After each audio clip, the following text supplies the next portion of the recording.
support. Is it plugged in? There you go. All right. So if you were paying attention to that, all we were talking about deciduous trees and conifers and root excavations and so forth. Welcome to the 208 Contractors OG 208 podcast. My name is Anthony James, and I'm very excited to bring to you this morning an extremely special guest, Mr. Joe Prin of the Home Fix Radio Show. Good morning. Thanks for joining us, Joe. I'm glad to be here. So Joe, you've been on the radio here in Boise for over 30 years. Correct. 37. 37. We're in the 37th year. Tell us all a little bit about that journey and how that came to be. It actually started in Colorado for me. Mm-hmm. I was working for Boise Cascade, got plucked right out of my senior year in college as a business major, and went into their management trainee program. And that's where they were going to try to find a home in their organization for people like myself. Mm-hmm. And it just so happened that they ended up dropping me into the retail lumber operation that they had in Grand Junction. And I started there doing that, working on the hardware sales floor, and did all the stocking of the store and the merchandising and customer service, and just absolutely loved it. And then there was a time in Colorado, I believe it was in the early 80s, 83 or so, when the oil shale market that was over there, fuel costs were extremely high right then. I remember the first mortgage on my house was over 17%. Wow. During this. Yeah. So don't complain to me about your 7% mortgage. Right. And the store, the community of building suppliers and contractors in the Grand Junction area and the whole western slope of Colorado just dried up bad. There was 1 month that there was only, I think it was 6 building permits, just permits in general, that were issued, and there were 5 lumber yards. Oh no, yeah. So they started dropping, and ours was one of them. Boise Cascade just said, "No, we're not going to do this anymore." So thought I was out of a job until they said, "Hey, you're on a 2:00 plane to Boise, Idaho, and we want you to go work up, run that store up there." So, oh, okay. Sure. Where's Boise? Right. And got off the airplane, and quick conversation. I was the new store manager here. But one of the things that we did that I thought was really innovative at the time, this was before there were Home Depots and Lowe's or home bases. Right. I remember no that. urns, even. Yeah. Was we had lumber on the floor of the store. We had carpeting, we had appliances, we had a nursery, all this stuff. Sure. The early home centers. And we would teach classes on Saturday mornings in the store. And man, we used to pack them in. I must have had 5 or 6 people there on Saturday mornings. And one was a radio salesman one day that he was learning. I was teaching him how to put in sprinkler systems. Mm-hmm. And he said, we're switching to this talk format. And would you teach this class like this on the radio? Nice. Yeah, I'd do that. So we started doing that there. And when I came up here, it was kind of the same thing. Our lumberyard was known for contractor business, but not retail, even though we had all these other things. And I mentioned it to one of the guys at a radio station, a sales guy that I knew. And he said they'd think about it for a while. And about 6 months later, they came back and said, "We got this great idea. How about you start this radio show?" I like that. I wish I would have thought of that. And away we went. And I'm so glad you thought of that. Yeah. That was September of 87. Right. We started doing that. And it was an on-the-air how-to class. But I'd be I'd be talking to people on the radio, hoping they were listening out there somewhere. And I'd be talking about how to, put asphalt shingles on, 3-tab shingles, or install a suspended ceiling in your basement or something like that. And the phone would ring at the station, and the engineer would answer it and say, "Well, we're not talking about that." And I said, "What do they want to talk about?" "Well, he's got a toilet that whistles every time he flushes it." "Okay, let's talk about that." So we started taking calls, and away it went. And it went through several versions over the years. It went from 1 hour to 2 hours to 3 hours, back to 2, back to 1 to 2 to 3. And we've settled in now with the 3-hour format, Saturday mornings, live on KBOI 93.1 FM, Nice. 670 AM. You can stream it live at kboi.com or anywhere you get your podcasts. You can listen to the recorded version of it. So, and that seems like it's still a big part of your show, like the how-tos and like trying to answer those questions. And then you sort of evolved into, you know, bringing in other contractors to talk to them as well about their trades. Right. I bring in industry experts, whether it is a contractor that I know and I respect about what they do and how they do it. I learn more from them every week, and I have somewhat of an ability. I think we all have our skills, and mine is remembering things like that, little tips or techniques or tricks and that, so I can draw on that when somebody calls in and says, hey, you know, we were moving a piece of furniture and I punched a hole in the sheetrock over here. What's the best way to patch that? You know, what mud should I use, or how do I texture to make a knockdown or something? Sure. And I can draw on that. I may not have done that project for 15 years myself, right, but I can tell them how to do it, or be convincing enough to give them some confidence to go out there and try it and give it a shot. So I feel it's being a teacher a little bit, but I was also a contractor myself. There was a point where I went through a couple of job changes, and I had those jobs that were in advertising and marketing where there was nothing tangible. I couldn't put my hands on it and show it. It was like, okay, these were radio commercials or newspaper ads, or I was working on image and things, but it wasn't tangible. And I like that. I like doing things. And there was a point where it was, I need to feed my family. And people keep asking me, hey, you talk about remodeling a bathroom, or you talk about building a deck all the time. Can you do that? Would you do that for me? And I kept saying no for years until I started saying yes. And that turned into a 17, 18-year career as a remodeling contractor here in Idaho. Here in Idaho, yeah. What was your first job? The first job that I did was a kitchen cabinet resurfacing. Nice. Where we took off all the doors off of the cabinets and had new ones made to those sizes. And then also used a heat transfer veneer over all the face frames, and then put it all back together, had it all stained and finished, and put that back together, and also cut in 3 big skylights in between the trusses and finished it out into the attic and all that. And that was the first job. Nice. And it just kind of went from there after that. That's something I've always told contractors.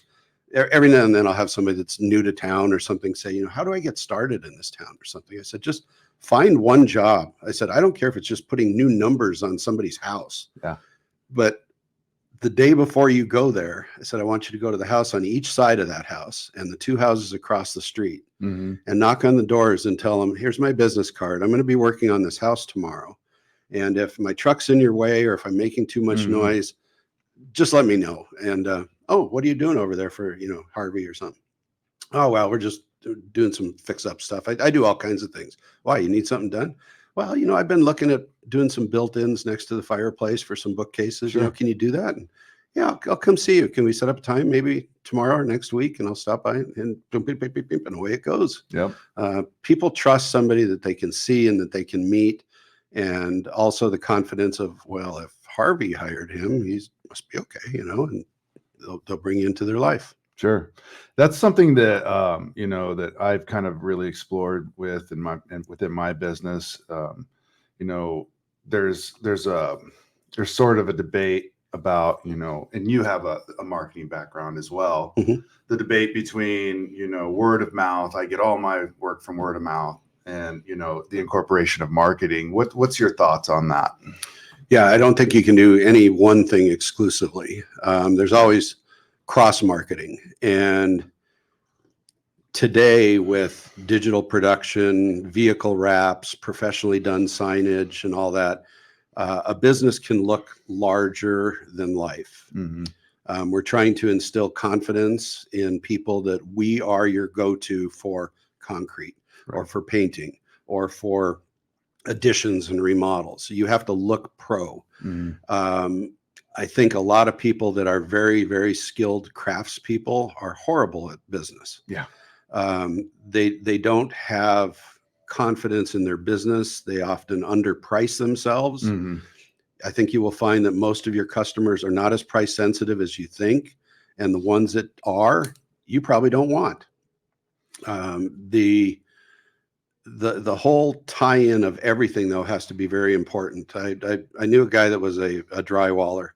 He was an artist. I mean, this guy had a Mhm. 5-gallon bucket, a mud pan, a 10-inch knife, a 5-inch knife, a roll of tape on there, and a box of mud, and he could do anything. Yeah. And it would look fantastic. You know, that hole that got punched in the wall, you'd never tell it. You could sight down that wall, you'd never see it. You shine a light on it. He Yeah. was perfect. But he was the sloppiest person that I ever met. His truck was dirty. It was beat up. None of the tires matched. The wheels were different. That one door was a different color. He had no business cards. He'd show up in dirty t-shirts and stuff. Dried mud all down his tailgate. And yet he would complain about that he wasn't making any money, even though he was very, very busy. Yeah. I said, until you have pride in your work, in your trade, Mhm. nobody will respect you for that. Yeah. I learned that years ago from some of our Valley's, top contractors at that time, the pillars of the remodeling community. They taught me a lot of things. Never schedule an appointment after 4 o'clock. Never schedule an appointment on weekends. If it's something where both people in the household need to be there, the husband and the wife or something, you don't have a meeting with one of them. Right. You wait until they can both be there, because you need to hear both sides of everything. Follow the law, register as a contractor, Yeah. have insurance, All these things. all of those things that you need to have, do it, because until you present yourself as a professional, Mhm. you will never be paid as a professional. And I think most contractors go out of business, not because they don't do good work. Yeah. It's because they're not good at business. They don't know what their costs are. Yeah, that's a huge one. And I've noticed that a lot. I've been asked multiple times, like, hey, how much should I charge for this? Hey, how much should I charge for that? And my question to them or my response to them is always, well, the better question, I think, would be, how do I learn how to price my own jobs? Right. Instead of asking somebody else to, like, hey, how much should I charge for this? Yes. Would you kind of dive into, that's another, I think, a key point, I don't think a lot of contractors really understand the concept of, most clients are not as price sensitive as that person thinks they are. Yeah. Obviously, price sensitivity comes into play for everybody. Sure. There's a flinch that happens when you see a number, Mhm. no matter what. But how somebody can absorb that is very different than what we perceive sometimes. Right. You know that. And many contractors say, I don't want to be the lowest bidder, Mhm. because that leads to a lot of bad things in a project, Mhm. where we know that the unexpected comes up. And sometimes it's just better to go buy another glue lamb beam and cut it right than do something to patch it together and hide it within the wall and say that the sheetrock will fix that. You don't want to be cutting corners ever. And as far as price sensitivity goes, I think, at least from what I've experienced, and I don't know, my audience on the radio show is different. It's a little older, a little more affluent. It's the decision makers on these projects. That's who's listening to the show. The person that decides we're going to do this project or whatever, they're the ones that are listening. And industry surveys, I follow a lot of those. Luckily, I'm blessed with getting just a tremendous amount of junk emails from PR agencies and everybody. There's an agenda behind every survey, of course. But one thing that does hold true in a lot of those is the price of a project is usually 5, 6, 7, or 8 down on the list of what's important to that. One of the biggest things, and I was just talking to a guy about it on my way out here. I said, if your business does nothing else well, answer your phone and return a phone call promptly. Yeah. And return it during business hours. Don't call people at 7 o'clock at night. Don't call them on Saturdays and Sundays, because now you open the door that you work those hours. Yep. You need to respect your own hours and say, I've got a family too. I can't set up an appointment with you because I work during the day. Isn't that funny? So do I. I'm your contractor. Right. Yeah. I have a family. I have soccer practice. I want to go hunting. I want to go to the movie too. I don't, until you respect yourself, the customer never will. And price sensitivity, if you show up on time, if you communicate well, if you deliver a good product, if you absorb the project as personal and you show that interest in it and the pride of cleaning up after yourself and not making life hard on people, and you do what you say. If you present a schedule that on Tuesday the sheetrockers are going to be here and on Thursday the painters are going to start and then the trim, you do that. Yeah. And if you can't do that, you don't let it get away from you. You communicate that to the customer. Hey, we ran into a problem. Mike is my best door hanger, and Mike hurt himself.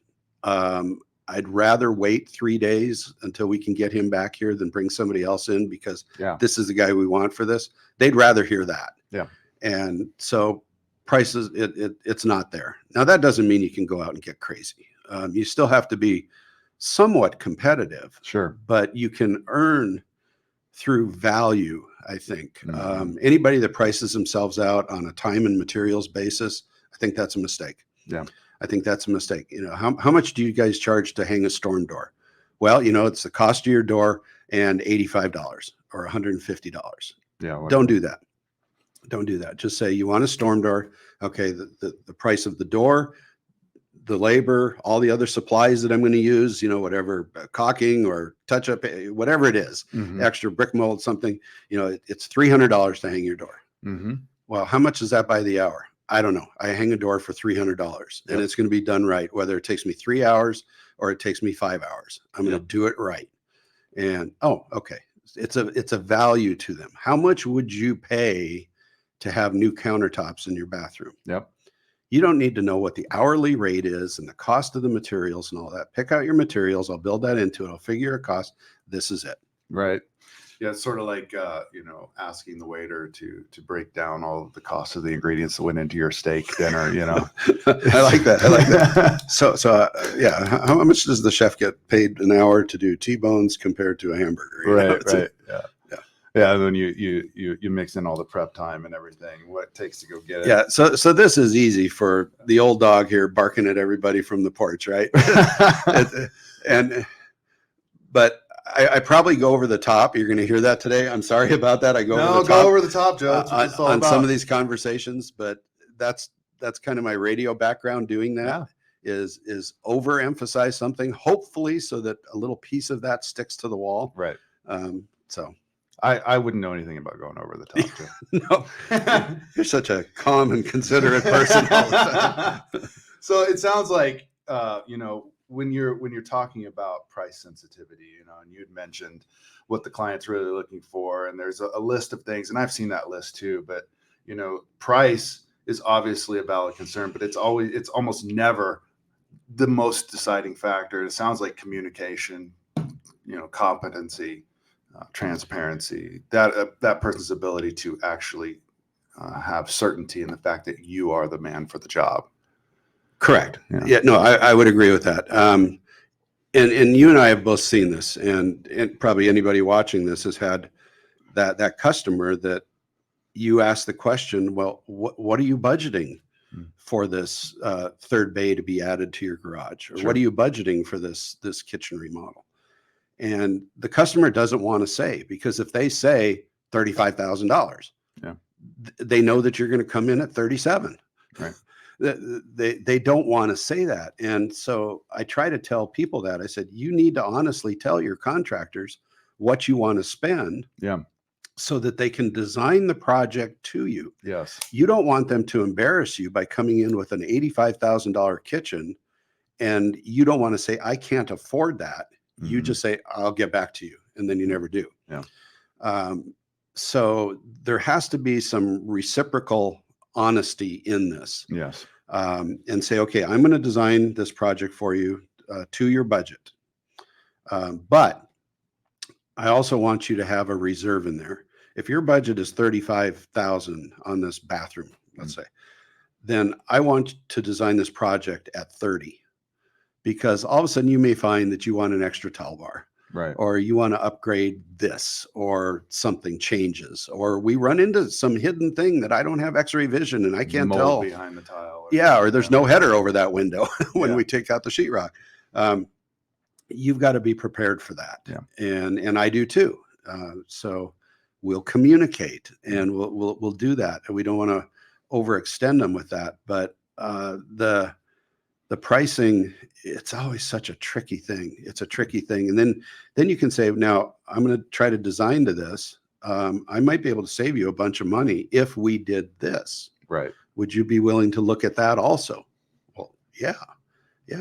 And then on the other side of it, if I can see a natural upgrade that I think is going to enhance your home and your lifestyle and stuff that would make sense with today's building. Yeah. If I can talk you out of Formica brand plastic laminate countertops and we could go to quartz, or, Yeah. Would you be interested in hearing that? I can tell you it's probably going to take you a little bit out of your budget. Yeah, I think we should probably know that, because you're doing this for the next 20 years of your life, 30 years.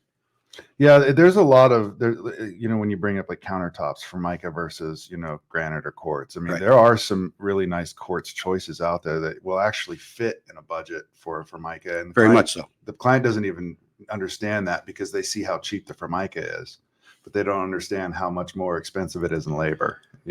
And so many people today too, I run into this all the time. Time does a lot of strange things to our perception of costs. Yeah. A lot of people that maybe put new siding on their home either have never done it before, so they have no concept of what's involved. Right. Or the last time they did it was in 1969. Yeah. And they just can't understand why you can't do a house for $3,500 anymore. Right. They just don't know that a good quality 5030 bedroom window, a good quality one, well, I see them at the home center. They're only, $195. Replace those all the time. A good window is going to cost you $800. Right. Oh, and here's why. Yeah. And exactly. wow, those things have really gone up. Yeah, I used to buy milk for 59 cents a gallon too. Right. And you could put gas. Yeah, we can go through all that. But it's all relative. If they were buying lumber every day, if they were paying employees every day, if they could see what a cell phone bill costs for a team of 10 people on their crew, and the vehicles and the fuel costs, if they saw all of that and you tried to justify that in your cost, you'd either lose them in the details. Yeah. And then you feel like you're over justifying it. But again, it comes to value, and it's regardless of that, to get, are you willing to spend this Yes. to get this?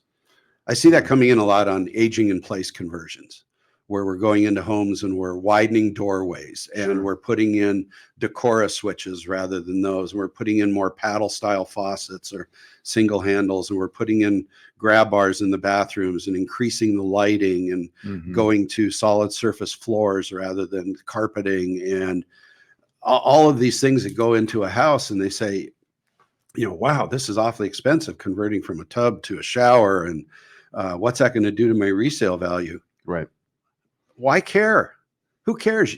Your next move is probably going to be to an urn. Right.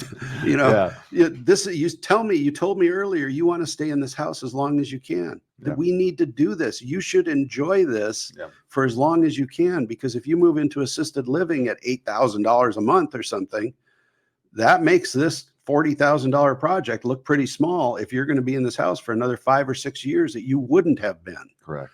And then after that, who cares? Make your kids sell the house, and what they get, fine. Yeah, it's something that something that I get caught in a lot, and I find myself in conversations with homeowners or property owners, and it's always the square footage conversation, right? And I always tell them, I hate that. I showed a prospective client the other day, I said, well, here's where we normally start, right? You can expect, 270 to 350 a range to build something new custom, or to, to remodel something custom. Right. It's a starting point. So like what does a spec house cost now that a builder builds? per square foot? I mean, what is that? Well, it depends. It depends on a lot of things. But Yeah. the one thing is I always tell them, it's like, hey, look, let's say you got X amount of square foot in your kitchen, right? Mhm. There's over 200 decisions in that kitchen alone, and every one of them is going to affect the cost, right? And that kitchen involves every single trade Yep. in the construction industry, probably. Yeah. Everything. Whereas a bedroom with a little, belly button light up there, Right. the square foot of that bedroom is going to be a lot different than the square foot of the kitchen, even though they're the same price or Right. the same square footage.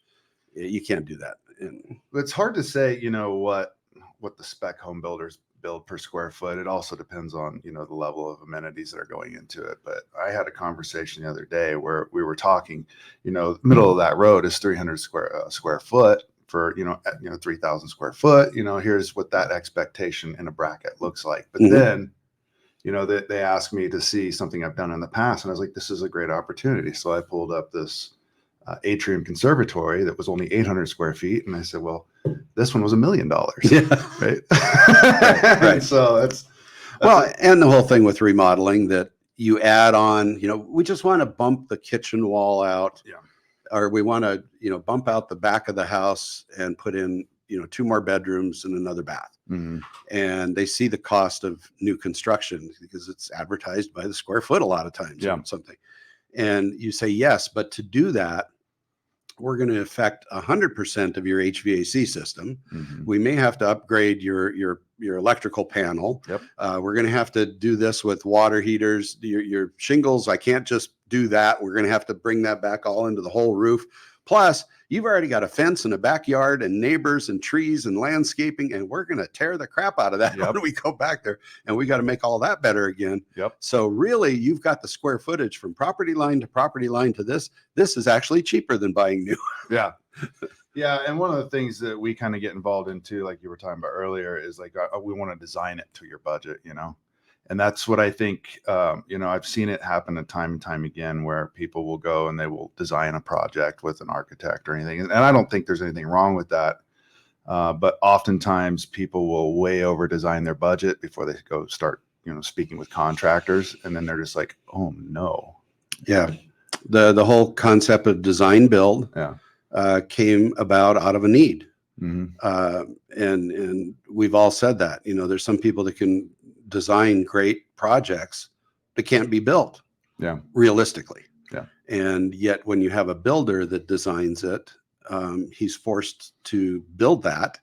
Mm-hmm. That adds a lot more accountability to the project and probably accuracy. Mm-hmm. There's definitely times when you need architects, when you want to do something very stylistic and all that. But if it's working within an existing envelope, a style, a look of a house or something, you always want whatever you do to look like it's on purpose. Yeah. You don't just want it to look like somebody just tacked on this extra box and force fit a roof line. Like it was always there. Yep. You want it to look like that could have been done originally that way. Mm-hmm. And I think that many times a builder can do that rather than have to bring somebody else in. Yeah. But you want something that wins an architectural award or blends into the side of a hill and looks like part of the landscape. And then maybe you need more of that artist.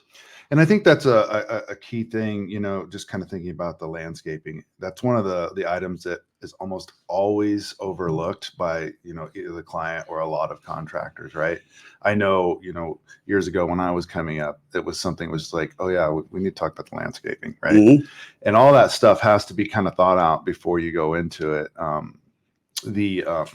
Why put a window right there if you're going to have this giant tree trunk right next to it? Maybe move the window over a little bit. Right. It's all going to be part of the plan.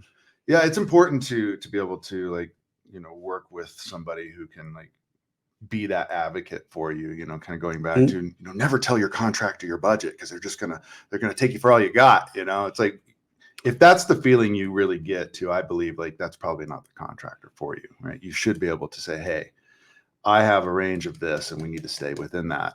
Right. And then you should be able to have an honest conversation. Or you build that budget together. Yeah. And you just, but you've got to, somebody's got to blink. Yeah. Somebody's got to blink first. Yeah. Yeah. So what's some of the things that you've noticed in your 37 years of doing all this? I mean, obviously, somebody with your experience and the level of experience that you have access to, what are some of the things that, if a homeowner was watching when they're looking for a contractor, that, like, one or two of the most important things you've seen be a reoccurring theme? You sure you want to go down that path? Let's do it, my man. You know where I'm going to go. Let's do it. You know where I'm going to go. So this has been happening more lately than it should be, in my opinion. In 2006, January 1st, 2006, the state of Idaho passed a law, and I've got details here just in case. Absolutely. It was Title 54, Chapter 52. It's a 10-page document that established contractor registration for the state of Idaho, requiring contractors to register their business with the state. It had some wonderful intentions, but it also had some very scary, unintended consequences that we are dealing with today. Part of it gets back to marketing. Right. Because we can all do our own marketing now. We can post things on Facebook for free and on Instagram and do TikTok videos. We can do podcasts. We can do all kinds of marketing like this. And there's people that are not doing it right. Correct. Everything that we'll be referring to in this conversation that I want to talk about here, if you don't mind, is that it is based on Idaho law. It's not what you heard when you're getting coffee. It's not what somebody told you. It's not what you read in a post. Correct. This is Idaho law. Title 54, Chapter 52, that went into effect. It's known as the Contractor Registration Act. Nothing in this act talks about licensing. In fact, I believe it specifically states that it is not. Correct. Correct. Yeah. Registration, register, registered, those words are used over 75 times in the law, in the words of the law. There's only 11 times that the words license or licensure are used, and it has nothing to do with the registration law. They're talking about other uses for that word. So what was the purpose of this law? We watch our legislature down there, and they're arguing over all kinds of things, and we're saying that person is crazy and this one's crazy and they're over the top and they're worrying about things they shouldn't worry about and all that. So what was the purpose of the law? Well, it's spelled out 545202, and I'll just read that here. The legislature finds and declares that in the practice of construction in the state of Idaho, that it affects the public health, safety, and welfare of its citizens. The legislature further finds that it is in the public interest to provide a mechanism to remove from practice incompetent, dishonest, or unprincipled practitioners of construction. So it sounds like this was a problem. The problems that we're facing today were still extremely prevalent when they decided to do this in 2000. They've always been there. Yeah. They've always been there. Somebody's always been getting screwed by a contractor. Somebody's always got a complaint about a contractor. If you talk to the Attorney General's office, which I've done recently, about 60% of their consumer complaints are regarded around construction. Oh, it's 60%. Pretty close, yeah. I think she said it was like 58% or something when I talked to him about it. So I misquoted that last podcast. Okay. Well, and I may be doing that right now. So yeah, it's still more than you would expect. Yeah. So remember those two words because they're going to come up on the test here at the end. Which two words? Dishonest and unprincipled. Dishonest and unprincipled. Those are the two words. And I think so. We're going to jump ahead to the end and then come right back to it right now. But the source of all confusion, all the arguing about this, all the misinterpretation by contractors who are saying they're licensed when they're only registered, comes from the fact that when you register as a contractor, you make out a payment to the Department of Professional Licenses. It used to be the Idaho Department of Occupational Licenses. Okay, so people think they're buying a license when they do that. I just got my license. Right. No, you didn't. And this is I got into this. This is my little thing. I thought maybe I can do something about this. Mm-hmm. So I started communicating that to my audience, and people say, yeah, I'm looking for a licensed painter to do my house. Well, you won't find one in the state of Idaho. Right. What? No, there is no licensed painters. There's registered painters, and that's good, but there are no licensed painters. There's no licensed drywallers. There's no licensed almost anything. There's no license unless you're a HVAC technician, a plumber, or an electrician. Those are licensed because you're messing with public utilities, and Correct. they have apprenticeships, and you test and all that stuff. Yeah. Yeah. So those have always been actual licensed trades. So where this comes up is when I hear this from a person on my radio show or in conversation. Hey, Joe, I got 2 bids here. Mm-hmm. And they're pretty much the same. They look good. I like both the people. Mm-hmm. This guy says he is a licensed landscaper. Right. This guy doesn't say anything at all. I should hire the licensed guy, right? And I said, no. Did this guy over here, did they put their RCE numbers on their bid and stuff? Well, this guy over here did. Well, then hire him. Yeah. Because what's going on? Either that other person is being ignorant to what they actually are, or they're being fraudulent. Correct. Dishonest and unprincipled. Yes. Yeah. That's what comes up there again. There's a bunch of things around this.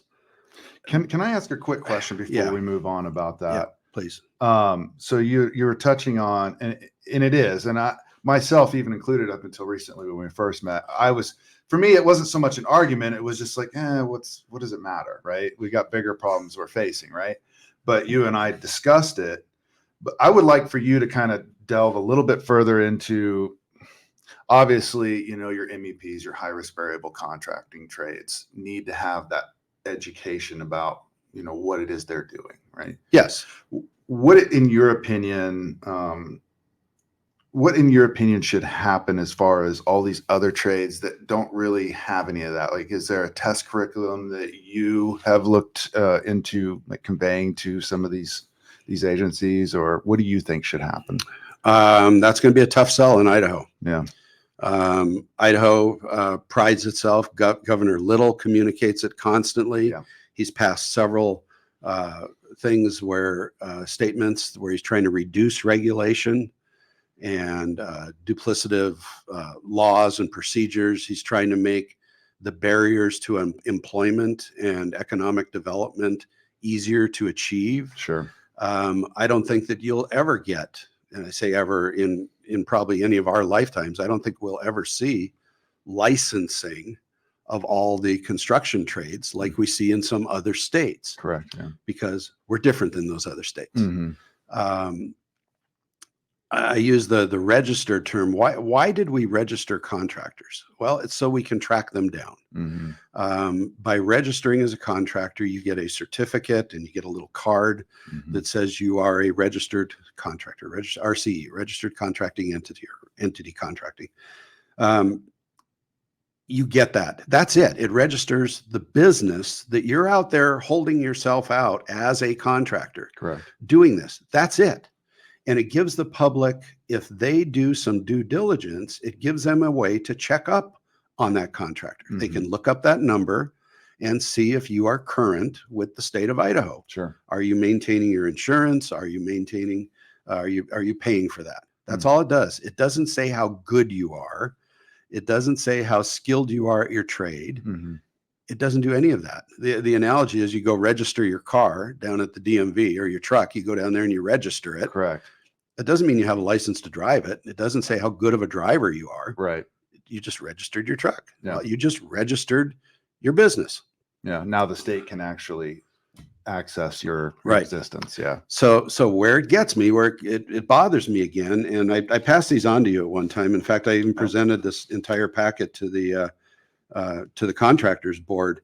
When I see all of these posts, there's a bunch of them in here, where people say, "Hey, I'm licensed and insured, licensed and insured, licensed, bonded and insured." Yep, licensed, fully insured, licensed. Okay, they're not.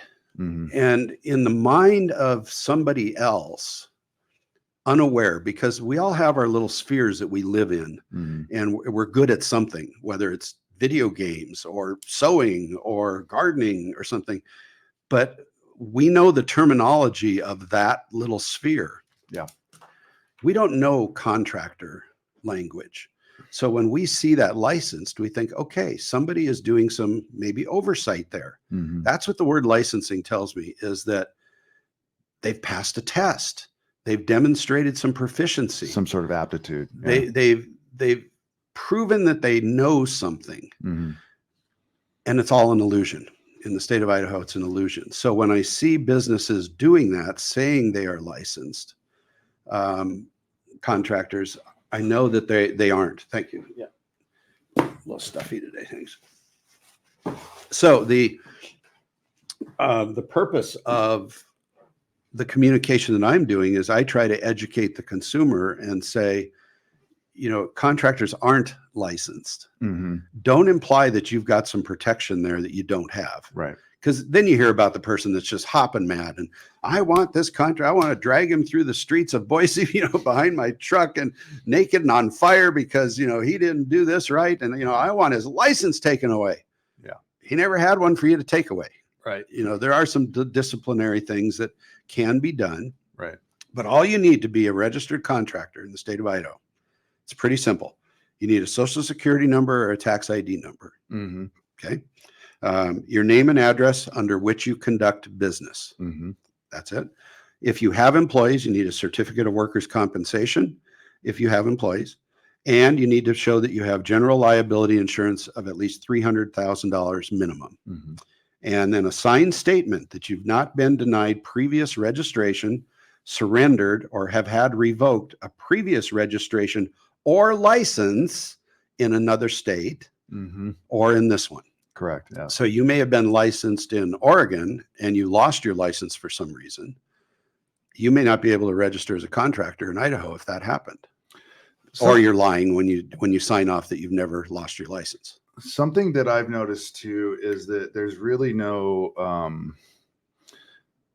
like these agencies aren't really diving into that with the people who are applying for registration as deeply as maybe I think they should. Or I think a lot of it comes down to like your initial perception that, well, this isn't a big deal. Yeah. That's not that big of a deal. You know, it's licensed, registered. What does it really matter? Come on, they're putting gutters on my house. You know, why does that matter?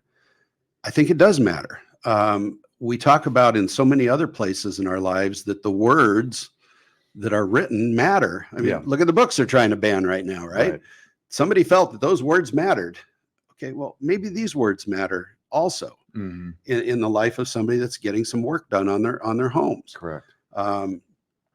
There was a period not too long ago that if somebody showed up at our house that was walking upright and could fog a mirror, we hired them because it was hard to get somebody to work for us. Sure. You know, to get the work done. And then we hear about all the horror stories about, well, they took $5,000 and they started digging a hole and then disappeared. Yeah. And never came back again.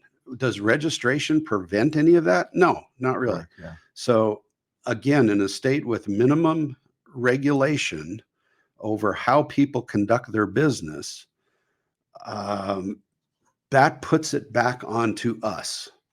And our friend Tracy, she has written booklets and pamphlets and has them posted about what to look for in your contractor. I see her responding on the 208 contractor site about when people ask questions, and she goes into great detail. Whose responsibility is it to communicate that? I think that a lot of that comes back down to our contractors board.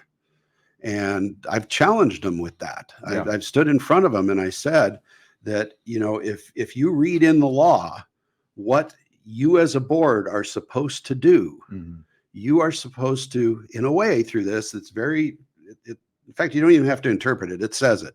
You are to protect the consumers against contractor problems. To within what you can do. You're supposed to do that. So what responsibilities does a contractor have? You know, under the law, under the state of Idaho. You know, one of them is you're supposed to display your RCE number. You're supposed to display on everything. that. Yeah, and here's kind of an interesting thing. Just put up with me if you don't mind me reading. It says a contractor registered pursuant to this chapter shall prominently display his contractor registration number for the public view in his place of business, on advertising, contracts, permits, company and business letterhead, and purchase orders and subcontracts within 60 days of issue of his registration. Mm-hmm. We should be able to find that RCE number on everything. Mm-hmm. You can just put that over there with Let me you. have that. It's yours, man. It's all I gotta love March in Idaho. yours. Okay, so There's a trash can right over there. yeah, floor works too. So it's out of frame, right?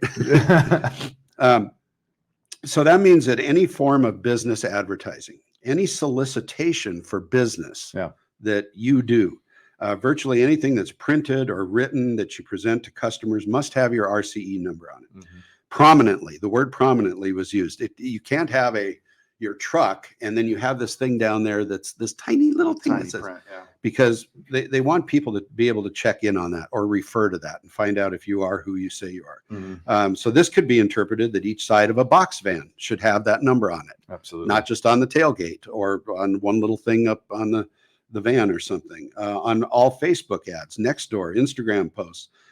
Anytime you hold yourself out as a contractor, your number should be there. And that's in case somebody wants to just look that up and see if there's anything going on with you out there in the world. It's like the only thing we can do to check up on you, other than, personally talk to people. And you ask for references. You say, well, give me a couple of jobs that you've done. Oh, we did this and we did this. And here's these people. That you're getting something that's either going well or something. They're not going to give you the jobs that didn't go well. So it's hard to do that. But does anybody actually ever go over to that person's house and knock on the door and say, hey, I'm thinking about hiring, Anthony to do this. And, how's your experience going with him? And how is that? People just don't do that. They just don't spend the time checking into this stuff. You go back to that general liability insurance of $300,000. Your contractor burns down your house accidentally. That's not Is that going to cover it? No. I think we're going to see that probably bump to $1 million here pretty quick. Yeah. They should be doing that. There's some things in the law that are a little bit outdated. So here's where it gets a little bit fun. 5215 gives the board the authority to investigate and discipline contractors. Yes, the board can investigate contractors that are not registered after receiving a written complaint from a person who claims to have been injured or defrauded. So again, there's another word to remember, that defrauded word. Yeah. And the board shall have the authority to issue informal letters of reprimand, suspend or revoke registration, impose a civil penalty in the amount not to exceed $1,000, or to issue formal reprimand against any registered contractor if, after an opportunity for a hearing in front of the board, determines that a contractor has violated any of the provisions of Chapter 6, Title 48 of Idaho Code. Okay, what's Chapter 6 now? Title 48. That gets into all the stuff talking about what is fraud. Right. And when you start reading that, when it talks about fraud, and this should be required reading. Okay, so anybody that's in the contracting business, 2 chapters that you need to read: 54-52 of Idaho Code and 46-603, unfair methods and practices. That talks about when a contractor, this is the one that's not in there, and it says if a contractor is representing that this person has sponsorship, approval, status, affiliation, connection, or qualifications or license that he does not have. Yeah. You are committing fraud in the state of Idaho. And that's why those words matter. That's why it matters. Yeah. You are committing fraud as a contractor if you say you are licensed. I don't care what you think it means. Right. You don't care what I think it means. The law says this. And ignorance of the law is no excuse. Yes. Right. So we have a chance to do better. As contractors, we have a chance to do better. Look at your business. Does your letterhead have your RCE number? Does your vehicles have that? Correct. Is it on every business card? You provide that on your quotes. Are you putting that in any communication that could be a sales pitch to a consumer, or any documentations on the job? Sure. That needs to be on there. Okay. Are you doing that? If not, do it. It's not that hard to do. Yeah. You can add that to your QuickBooks invoicing. You can add that to your business cards. Okay, use up the ones you got, or maybe it's worth, $25 to order some new ones in from whatever, and, do that. Okay, there's that. Stop using the word license. Go back and delete or edit all your posts with that. Get rid of that. Sure. Because what could happen? Imagine a litigious, somebody who likes To sue. legal challenge, likes to sue or something. This could happen. So in this way, I'm trying to protect the contractors now. Yeah. Because what happens when somebody's building this house? Maybe it's a new house that's being built. And all of a sudden you get sideways with the builder and everything, and it comes down to payment or something like that. And you say, no, you defrauded me. You said you were licensed. Well, I got my license. I got it right here, my RC. No, that's not licensed. You said you were licensed. That means to me that you have some skills, you pass tests, all this stuff. Sure. You don't have that. I'm not paying you. Yeah. It could happen. And when I discussed that with the Attorney General's office, I said, would that stand up in court? I said, yeah, it might. Yeah. It might. There would be precedents for that, because it's like you go to a doctor, you assume your doctor is a doctor, and he passed something to be able to say he's a doctor. Right. And you find out he's not a doctor. Oops. And he botched a surgery. What are you going to do? And that's something to like in this code that you have here. It even talks about that. And there were some people who got a little upset when I said, hey, if your contractor's not registered, you don't have to pay him. Yeah, that is that's under lien rights. Yeah. Everybody should read 54-5208. Yep. A contractor who is not registered, as set forth in this chapter, unless otherwise exempt. There's some exemptions, not in the world that we're talking about. Correct. Yeah.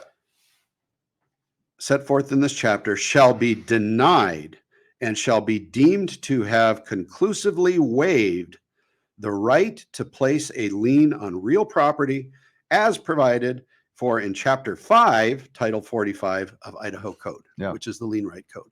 So this law is based on that law and that law. And they're saying these are things that the state of Idaho already has in place. Now, contractors, you need to play by those rules. Yeah. So that's true. So if you're not a registered customer or contractor, and a customer doesn't pay you, you're screwed. You can't file a lien against them. Yeah. Well, and here's the tricky part. You actually can, but then it's not going to hold up.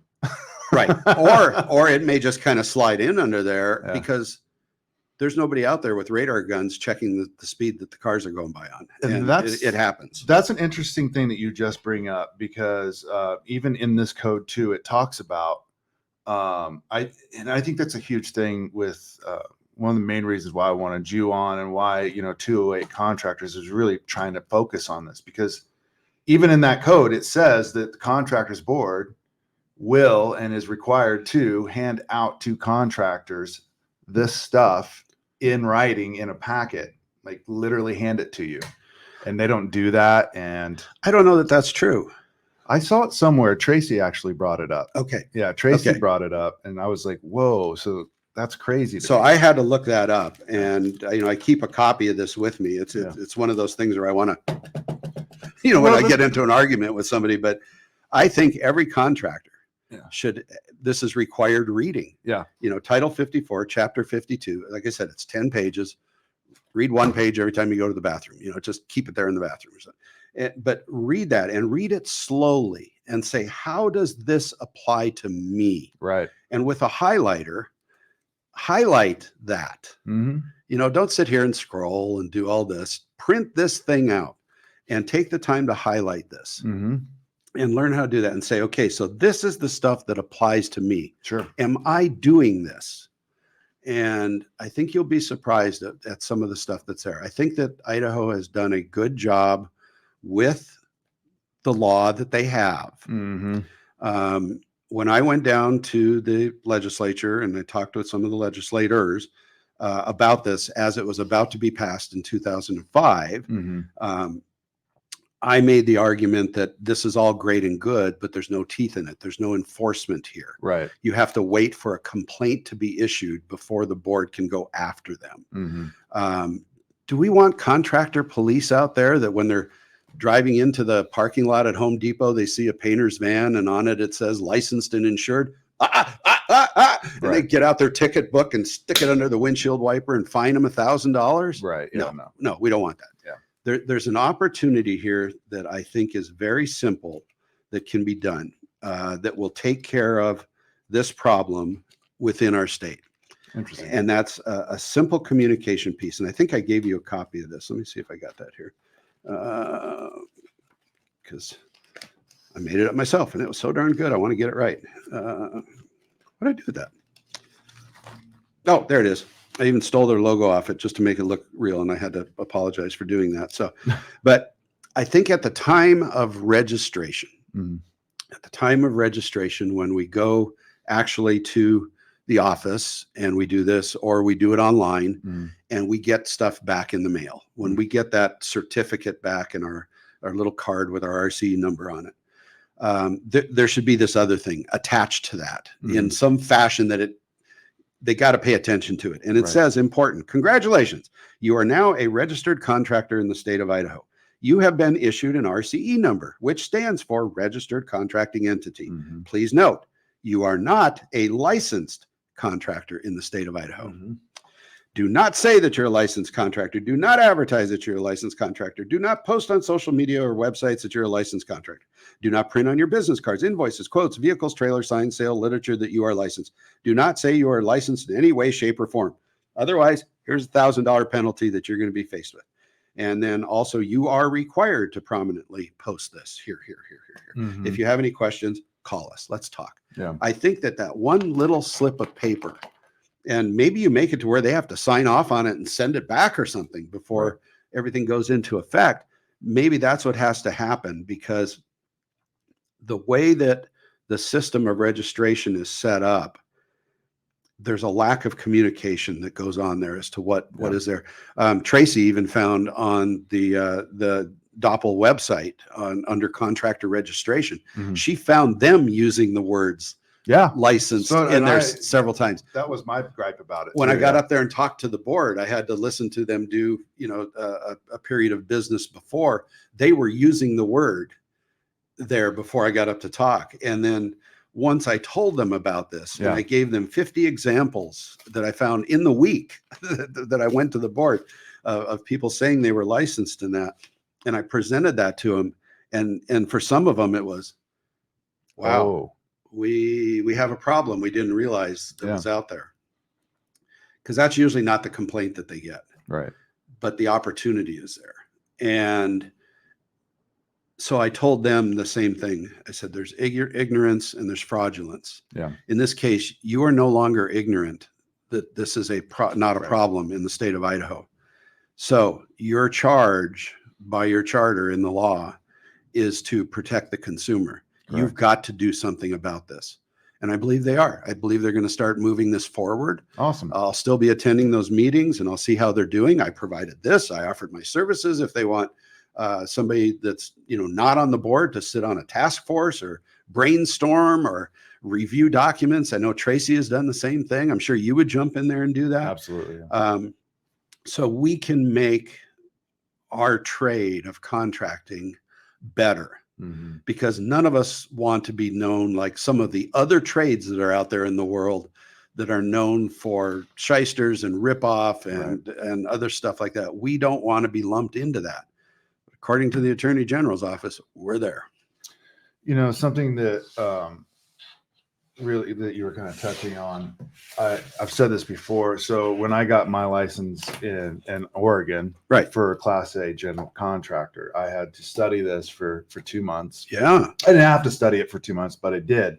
But what I found really interesting about this is that in many cases, Idaho's laws are actually more stringent than some of Oregon's laws, which was surprising to me. We don't care how you did it in Oregon. The biggest revelation to me, though, was that the majority of this is how you operate within our state as a contractor by the law. Right. And the big difference that I noticed was that Oregon requires their contractors to know the laws under which they operate. Idaho doesn't. And isn't that interesting? Isn't that interesting on its own? Yeah. We go out there on the road and we drive around, we've learned hundreds of laws, that we know if we're breaking them or we choose to or whatever, but you're supposed to turn on your turn signal before you start turning. At X amount of feet before the turn. Not once you're already in the turn lane, you turn it on just that, you're there 500 feet and do this and you're supposed to do that. We know those things. It isn't hard to learn this. Yeah. This is like the orange bag in recycling. Yeah. Everybody screws that up. They put stuff in there they shouldn't put in there. They don't do it. It's too complicated and everything. I said, if you can drive a car, you can handle learning what should be in your orange bag. Right. Yeah. Okay. Same thing like that. If you're a contractor and you just take an afternoon, the next time you got a cold like this or you're not feeling real good, print out these chapters it's and not read even that this much. stuff. Yeah. No, it's not. And read it, because you said it, Anthony. You said ignorance of the law is no excuse. Mm-hmm. So all of a sudden something bad happens to you and you say, well, I didn't know that. That's too bad. That's not their fault. It's I didn't know that it was a 20-mile school zone here. Mm-hmm. Doesn't matter. You were doing 35. It doesn't matter that you didn't know that you're not supposed to say you're licensed. Right. You did. And is that fraud? Well, that one chapter says it is. Yeah, explicitly. And I mean, honestly, whether we call it licensing or registration or not, I firmly believe, you were saying, well, I think we'll never see a day where, we'll see licensure in Idaho. Right. Personally, I feel like there should be, again, barring all of the high risk variable trades, those guys, they have licensing because they actually have licensing. Right. But GCs, handymen, painters, drywallers, those home builders, those types of trades. I really am an advocate of the fact that they should have to take a test on this material you're presenting today. I'll let you fight that battle. Yeah, I just might have to, though. You might have to. See, that's the thing. You have some issues that you see there's room for improvement on. Yeah. Tracy sees some issues that she sees there's a lot of room for improvement on. Yeah. Maybe even to the point of, doing some background checks so that we don't send a convicted felon into somebody's house that has children or something. Right. Yeah. We worry about a lot of things. And then there's some things that we just conveniently don't worry about because we don't want to overregulate them. Well, why are laws and regulations put in place? It's usually because it's after the fact and somebody has gotten injured or hurt or something happened. Yeah. Surprise, coffee's hot. Yeah. We've got the chance here within my little bubble of pet peeve that this can be fixed. Mm-hmm. This is a simple engineering problem. Right. Communicate what this person is and what they're not, and give them some chance to fix this. If it says on the back of their truck, it says, licensed on there and their fancy wrap, right? Well, go back to the wrap shop and have it printed out that it just says registered, and just stick that over the top. Sure. Next time you print invoices or letterhead or whatever, do that. Let them use it up. Give them a year to do this or something. But then at that point, maybe we actually do need to do a little bit of enforcement to protect us from ourselves sometimes, because there are too many people that have moved to Idaho, whether we like it or not. And in fact, most of the people probably listening to this moved to this state at one time. Right. You're only native if you're part of one of the tribes that lived here before we all came here, right? That's the only Idaho native. Dangerous ground there, Joe. I know. Those are the people that, Okay. Yeah. Anyway, don't get me started. I'll go all the way there with you whenever you're ready. All right. So the only thing I can say is there's a lot of people here that have come from other communities, other states, that have had licensure of their contractors, which built in their mind, because you can't unlearn it, that there was a certain amount of consumer protection, good or bad, it depends on the state, that was associated with that. Sure. That's not us. We don't have that. So we can't associate anything with that word. And if somebody is saying, and I think I told you this when we first met, I said I had somebody tell me that, say, I'm licensed. I was licensed in Oregon. Mm-hmm. Oh, it doesn't do you any good here. That doesn't do you any good, but I can say I'm a licensed contractor. Maybe say you're licensed in Oregon or Oregon license number, but here's your Idaho registration number. Yeah. You could do that. Oh, wow, you're registered in Idaho, you're licensed in Oregon. Okay, good. Right. I have a public works license. Mm-hmm. Okay, does that apply to when you're doing somebody's kitchen remodel? Does not, no. Okay, so you're using a term. Yeah. That's like a psychologist saying, I'm a doctor. Trust me. But trust me. I can't do surgery on your snickerdoodle or whatever dog you've got, right? Okay, you're not a vet. You may be a doctor, but you're not that kind of a doctor. You may be a licensed contractor, but you're not this kind of a licensed contractor. Right. So doing that is fraudulent.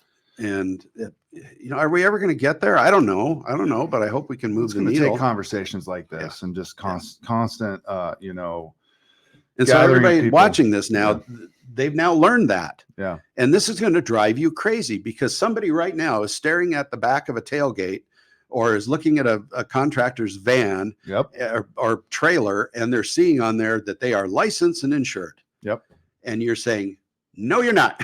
No, you're not. Joe and Anthony just taught me that. No, you're not. Exactly. And I'll let you handle that with them as you will. Right. I've almost been punched. I've gotten in fights. I've been yelled at. Well, for me, I've had tool belts burnt on my front lawn in effigy. No, it hasn't been that bad. Well, for me, like you were saying, and I really like that analogy. It's like, okay, if you think your business is a car, you take your car down to the SOS and you get a tag put on it, right? And if you want to drive it over $2,000 per contract, then you got to go get registered to be able to drive it, right? Or whatever. But and even I still have that, like, I don't know, the nomenclature is like burned into me. It's licensed, not a license, it's registered. Correct. So one of the things that you were talking about too is like the enforcement of these laws. And it's just like typically, I know people get a little up in arms when I put contractors on blast for not having their poop in a group in the 208 contractors. But realistically, what they don't see is behind the scenes when I contact a lot of contractors in that group on a regular basis, way more than you would ever guess, right? Well, and I personally, I appreciate your vetting because I've learned about some great contractors now that I've been able to refer to people that are outside of my little world. And it's like, okay, I don't know anybody that can do great flat work for driveways and stuff. They're not on my resource list. I don't know anybody there. And I get asked that. Now I can go to 208 contractors and I can find some of those people that are posting with their RCE number and I can probably trust them that they are at a little bit higher level than others. Well, the way you do one thing is the way you do everything. If you're conscientious, you tend to be conscientious throughout all your endeavors, right? The surprising thing for me, or the alarming thing for me is, I would say that when I reach out to a contractor, or when even clients of other contractors hit me in private messages, like, where do I find all this stuff? Or the contractor is like, well, I went down to the SOS. What are you talking about? They don't even know Doppel exists because there's no education to the marketplace for both contractor and consumer. Tracy and I heard that out of their mouths when they were having a little bit of a conversation about some budgeting. And they were talking about the rates that they're charging to register contractors and looking for ways to streamline that, like making your registration a 2-year thing rather than every year, doubling the cost, but doing less of it. That'll reduce some paperwork and some other things, maybe some cost savings there. We look at it and we say, okay, what's the highest contractor registration number? What's a number that was issued yesterday? I don't know. The latest, you mean? Yeah. It's got to be close to 70,000. Right. Because I'm seeing 63,515 or something. I'm seeing these numbers in the 60,000. So there's probably getting up there. Times, what is it, $55 a year to register? Like 50 now. 50? Well, I think it's 35 at SOS and 50 at Doppel. Okay. Or maybe it's 50 and 50 now. I don't know. Yeah. So That's another thing that they might have to change is in the contractor law, it says it can't be more than 150 a year. And if they can't charge more than 150 to register. So if they make it 2 years, anyway, they'll figure that out. Mm-hmm. But where does that money go?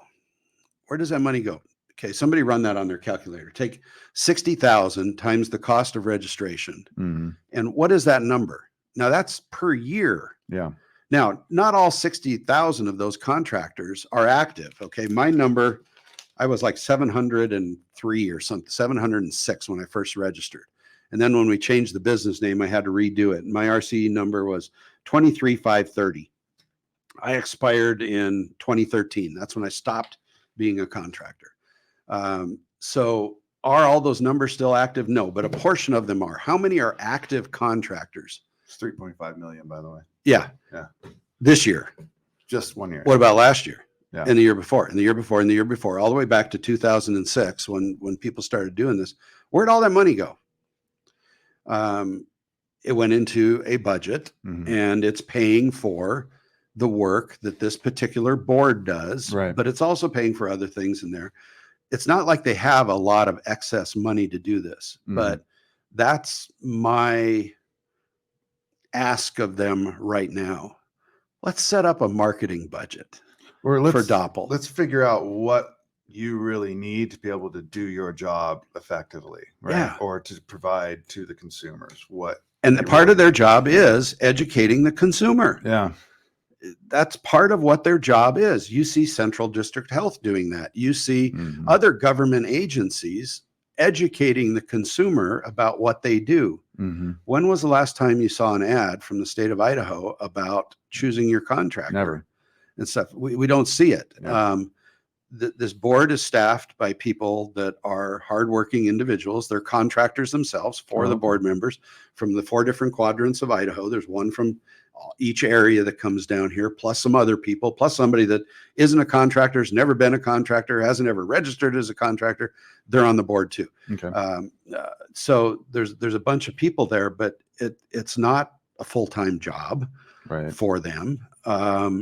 Do we need to take that whole thing more seriously? It could be. Like an actual tax funded, like an actual, it's not like an actual government agency then, Right. you're saying. But again, I don't think we're going to see that because that's an expansion of government. Yeah. So a lot of this, this is up to us ourselves as consumers Yeah. to know what we can and can't do. So how can that be communicated? Well, I'm trying to do it. You're trying to do it. Mhm. Other people are trying to do it. I think any contractor that now knows what they should and shouldn't do Mhm. has that responsibility to their customers, Yeah. to say I'm registered. And by the way, if you take any bids from anybody that says they're licensed, no, that Joe says they're either Right. ignorant or being fraudulent. And Yeah. you sure you want either one of those in your life? Right. Because no, you want somebody that knows what the laws they're operating under, as you Mhm. say, and you certainly don't want them to be defrauding you, passing themselves off as being something that they're not. I mean, I'm starting to talk in circles again about the same thing over and over again, but it's, I think just that simple sheet of paper, the communication point coming from the board will help. Yeah. It's not going to solve everything, but somebody needs to look that guy in the eye that just wrote his check and got his registration and say, you're not licensed. Yeah. Do not say that you're licensed ever. Don't say that. Don't say that. But I'm standing here at the window that says it's the occupational licensing, the Department of Professional Licensing. Yeah, that's fine. But just because you go to Albertsons doesn't make you broccoli either, just because you buy broccoli, that's Or a baker. Would you say it was just because you buy bread doesn't make you a baker. Yeah. Just because you buy bread from Albertsons doesn't mean you're a baker now. It's, so we're twisting it. And if we're doing that for an advantage in competition with other contractors, Mhm. or to profess that we are bigger or something that we're not, we've entered the category of fraud. Right. And nobody wants to see that happening. I think we're playing catch up to this. I think the whip's already cracked. We're catching up to this. It would have been nicer to do this 10 years ago. I think somebody on one of your posts, you mentioned something about meeting me and talking about this and said, oh yeah, he's been banging that drum on his radio show for the last 10 years. Yeah. Yes, I have. Yeah. And it was like, finally, I've actually really retired. I'm down to 30 hours a week now instead of 70. But it's one of those things. Yes, I have been, but I've never taken the time to actually go and meet with the contractors board. Mm-hmm. It's a welcoming group. They will listen to you. They will hear your opinions. They will answer your questions. They will give you time to talk to them. If you're a contractor and you have a concern about something that's going on with the industry or the law or something, Mm-hmm. go talk to these people. They're Yeah. open meetings. You can sit there and see how they do business, what they do. You can see the faces and you can ask those questions. Yeah. And because I was like, oh, I'm going to take this over to, the TV station and I'm going to have an article, written on this, and I'm going to, go at it that way and get the public worked up about it, Sure. do a ground up thing. And then no, let me go find out what's going on with the people that actually have to enforce it and stuff. Right. And I think we made some progress. I think you're going to see some change on this. I think you're right. I think the key thing too is, it's less about like, my goal isn't to, see all of this, contractor police handing out tickets for not having your wraps done right or anything like that. But No, I mean, realistically, I think that you make a good valid point. Like, it is up to us. And that is kind of the beauty and the double-edged sword of, Idaho has one of the freest markets in the United States, in my opinion, right? that's why a lot of people came here, is Yeah. to get away from this over-regulation in Right. other states. And, and I've seen it in the group many times. There are contractors out there who don't do all this, and they're the most honest, hardworking guys you ever met. Yes. And then there's guys who do all this and they still screw people over. Right. And Everybody makes a mistake. Everybody has a bad job. Everybody's got a customer that's mad at them for something. Yeah. And if you just ask yourself, did I do everything that I possibly could to make this right? And if you did, in your heart that you're fine. Mm-hmm. That person may be mad at you forever. And that's part of the cost of doing business. I mean, I had over, I think, close to 1,100 customers that are on my list and QuickBooks that I did.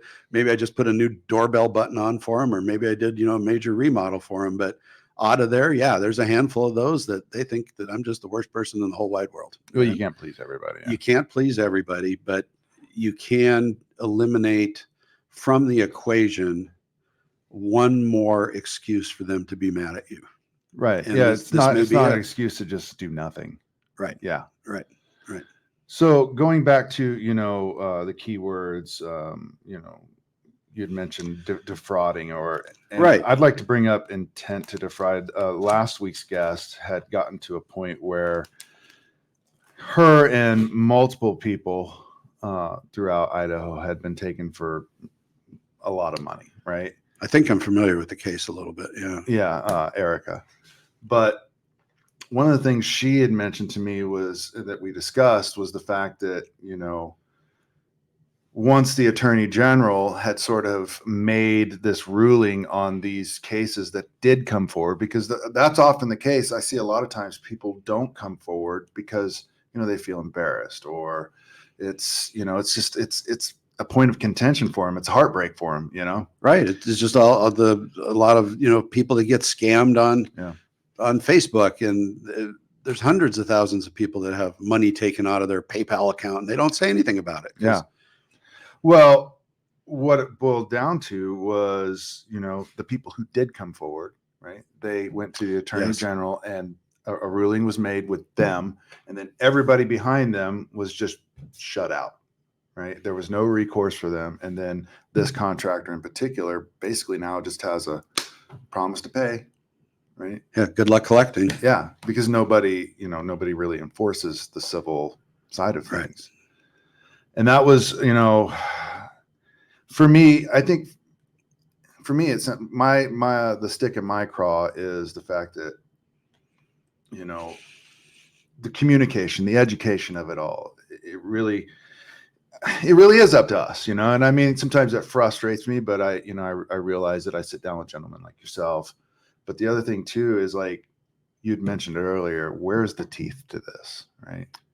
Because this person can just go and file bankruptcy and start up again, Or in the case of somebody that's purposely saying, I'm going to continue to say I'm licensed. I don't care if that's right or wrong. Right. I'm going to continue to do that. Like you said, there is no police out there. Mhm. It would take somebody from the board passing a motion or whatever they do, or, to sick a sheriff to go out and find this person, Right. to do that. That's what they would have to do. They would have to initiate that discipline. Right. And all that's spelled out in here somewhere too, on how they have to go about doing that. I mean, it's not a hard process to do, Yeah. but it may not be the most important thing that they're doing at this moment. Mhm. It's back to us. It's back to us as consumers, and everything that we do. Look for that in the laws that are being passed or the things that are being talked about. Sure. What are the unintended consequences that are going to pop up when you do this? Mhm. You may solve this problem, but you may create this problem. Yeah. And it gets back to that first thing that I said. When you write your check to a department that ends in the word licensing, you thought you bought a license. Yeah. You purchased a license. That has to be snuffed out very quickly. Mhm. And if it, I don't know, maybe it has to be a different department or something that does it. But Why do you think they switched from IBL to Doppel? Like, what's your thought on that? oh, I don't know. Yeah. It's interesting. Why is it not Jack in the Box anymore? It's just Jack. Well, Whatever. It's the IBOL, the last one is labor, not licensing, right? If I recall. Department of Professional Licensing, DOPL. Yeah. No, the other one was, it used to be under. Division of Occupational and Professional Licensing. Yeah, that's Doppel. Licenses. There was one that it was IDOL or IBOL that was handling all of this. The Bureau of Occupational Licensing. Oh, okay. That's what they changed. Gotcha. So, Okay. yeah. So now it's a division, because what they did is they brought two things together. Sure. Doppel actually manages like 48 or something different things. Contractor registration is It's just one of part them. of it. Yeah. They do florists and Doctors. people that haircut and do those things, they do all kinds of stuff. Mhm. Yeah. And in fact, if you go down that list, it's license, contractor registration. Right. So they got that right. So recap for us, because it really sounds like this language is going to really, kind of convey the reality of the situation when a consumer hires a contractor. It sounds like that language for you is the most effective and the most meat that you can sink your teeth into to make an effect a change in our industry in Idaho. Right. I think it comes back to the consumer protection that the law was designed to address. Mhm. It was to give somebody the authority to discipline contractors Mhm. that were behaving badly. Correct. For whatever that is. It's a vehicle where a complaint can be issued, investigated, and dealt with. Yeah. Now the dealt with part doesn't have a whole lot of stuff in it. $1,000 fine, maybe 6 months in jail, maybe both. That's about it. Yeah. So that's not very serious when you're talking about close to $1 million or whatever that a contractor defrauded people with. That's one whole side of it. But I get back to consumers. Mhm. It used to be years ago, probably your parents and your parents' parents, they were very much different people than you are today. Correct. My dad was one of those guys that he could fix anything. He was an engineer, Mhm. a degreed mechanical engineer.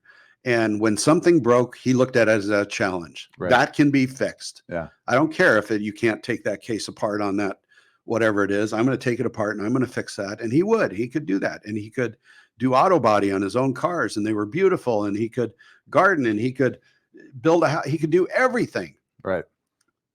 But now when people are working 2 jobs, 3 jobs just to survive, they're trying to provide their kids with an enriched environment of participation in sports and other things like that. And we've changed. We know how to raise our kids maybe different than what our parents did, Mhm.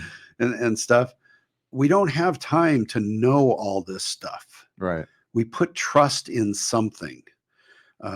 You go to a restaurant and have a nice dinner out with your family, do you go back into the kitchen and inspect it to see how clean it is? And do you look at the Right. peppers that they're chopping up and the quality of the chicken and how it's stored? You don't do that because you trust that there is an agency or somebody looking over that. Mm-hmm.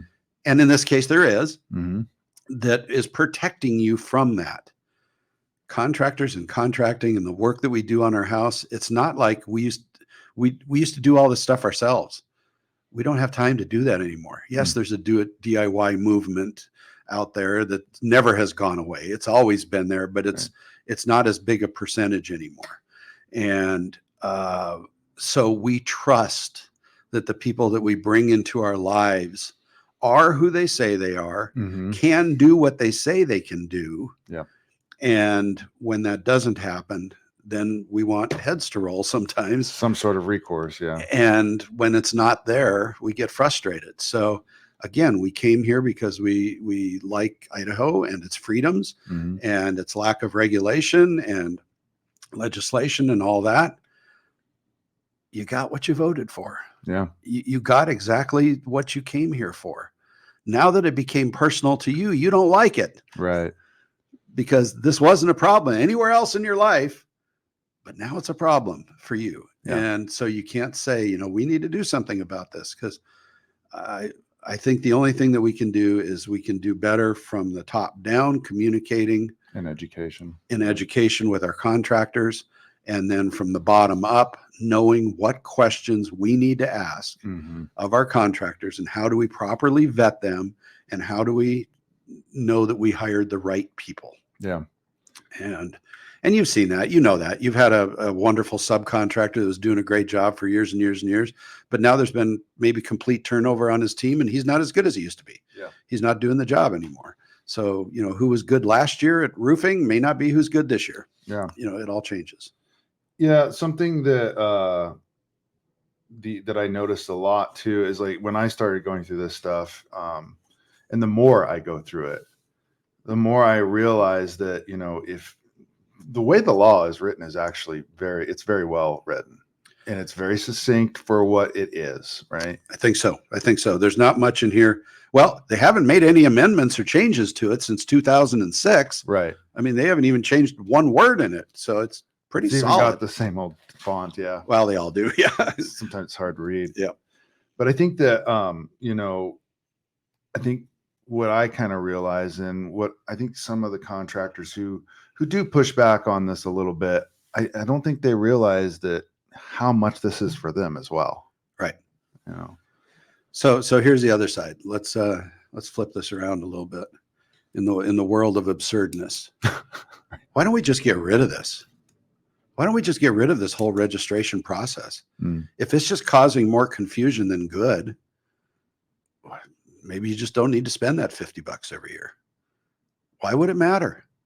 I feel the devil's advocate coming up here. No, I don't. I'm just asking that question. I'm just saying, if we're not going to enforce it, right? If we're not going to educate the consumer, if we're not going to educate the contractors, what are we everything, doing with it? Yeah. Governor Little, when I look back at your executive order 2020-10, enhancing licensing freedom, organization of the Department of Self-Governing Agencies, and you say that you want to get rid of some stuff, get rid of this one. Yeah. If it's not enhancing people's lives like it's intended to do, let's get rid of it. I had somebody tell me that once. They said, I said, so what does a person do if they've had a problem? Well, that's what our civil courts are for. Okay. Well, I've always had that. I can always sue somebody. I can always take them to court. Okay. If that's my only recourse, then why do I need to spend $19 million right. registering people? Right. That's an option. I mean, that's an option. Should it just go away and then we bring something else back? I don't know. Yeah. And I think part of the problem that I see too, Joe, is, and I've noticed it with, it's the communication with the consumer, the communication with the contractors, and also between these agencies. Like the left hand doesn't know what the right hand's doing, SOS versus DOPL, or like, for example, if explain SOS a little bit more. We haven't talked about that. Secretary of State. Yeah. right? Right. So it's basically like we were talking about. You go down and you register your business as an entity. It's recognized by the state. You make sure, like Yeah. mine, Home Fix Incorporated, Yeah. that there's not another Home Fix Incorporated doing the Correct. same thing. Correct. Right. It's the license plate on your car. Right. Yeah. Doesn't mean you're good at anything. It just means Right. that you've registered that business with the state. Right. But they don't tell the contractor like, hey, do you plan on doing anything more than $2,000? Well, if so, you need to go over here and you need to do this. Correct. Right. And vice versa. And, if I, as a general contractor, like you were saying earlier, workman's comp, it's really crazy. I get it all the time. Well, I don't have employees. I don't need workman's comp. Well, you do if you work for me, because the law states that I'm required you to require it or to have it. Right. Mm-hmm.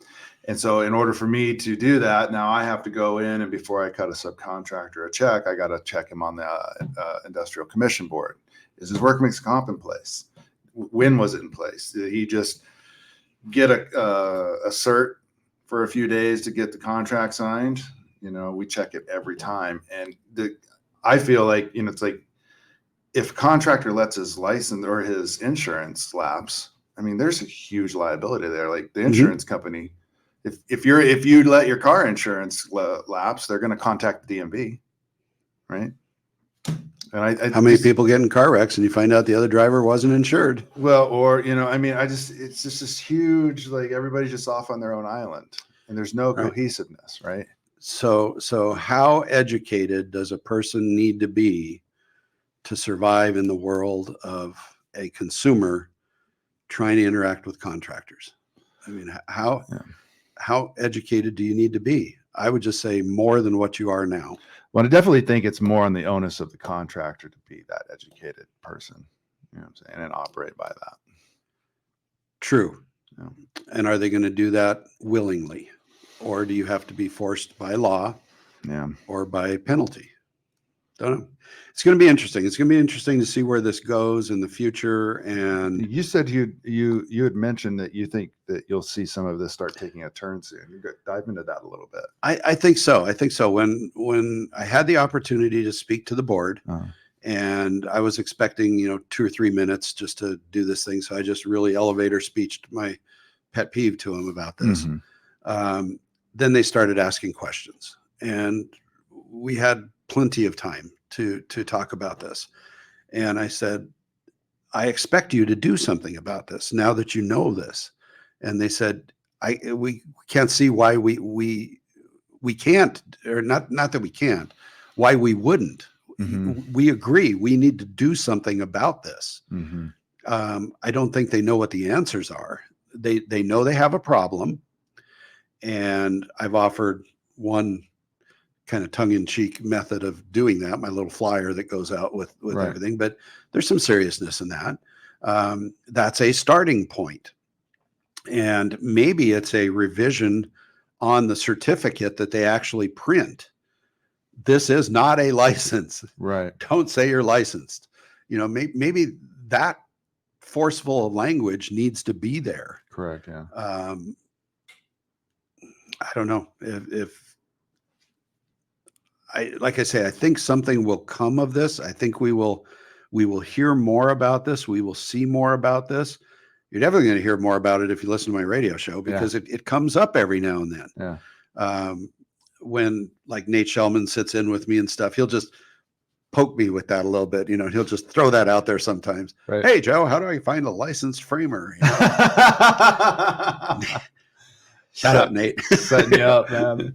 Yeah, he does it just on purpose because that little vein sticks out and I get red, and it just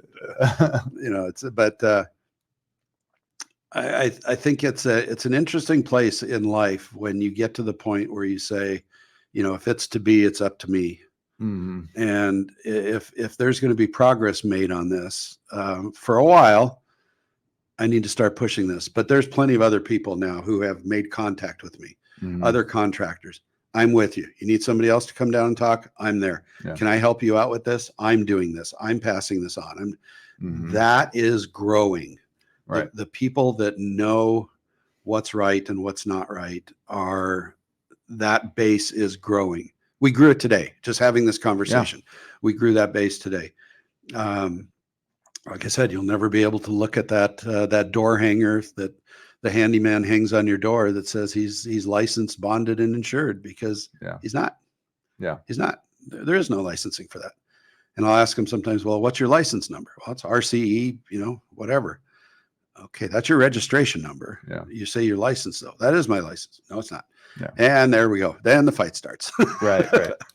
Yeah, and then they get all upset. Yeah. Well, people don't like to be told that they don't like to be told they're wrong.